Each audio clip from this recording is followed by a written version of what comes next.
പ്രിയപ്പെട്ടവരെ, ഏവർക്ക് ഏറ്റവും പുതിയൊരു വീഡിയോയിലേക്ക് സ്വാഗതം. അപ്പോൾ ഇന്നത്തെ വീഡിയോയിൽ നമ്മൾ പറയുന്നത് ക്ഷേമ പെൻഷനുമായിട്ട് ബന്ധപ്പെട്ട ഏറ്റവും പുതിയ അറിയിപ്പാണ്. അതായത് ഈ മാസം മെയ് മാസം 2026 മെയ് മാസത്തെ ക്ഷേമ പെൻഷൻ വിതരണത്തിന് മുൻകൂറായിട്ട് ഒരു അറിയിപ്പ് വന്നിട്ടുണ്ട്. അതായത് ക്ഷേമ പെൻഷൻ വാങ്ങുന്ന ഗുണഭോക്താക്കളിൽ വരുമാന സർട്ടിഫിക്കറ്റ് ഇതുവരെയും ഹാജരാക്കാത്തവർ ഉടൻ തന്നെ അതാത് തദ്ദേശ സ്വയംഭരണ സ്ഥാപനങ്ങളിൽ വരുമാന സർട്ടിഫിക്കറ്റ് ഹാജരാക്കണം.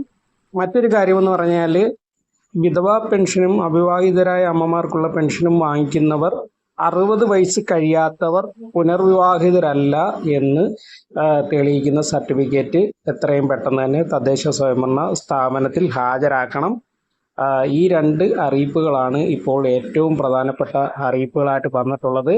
ഈ മാസത്തെ ക്ഷേമ പെൻഷൻ വിതരണം ചെയ്യുമ്പോൾ ഇത് ഒരു പ്രധാന കാര്യമായിട്ട് പരിഗണിക്കും.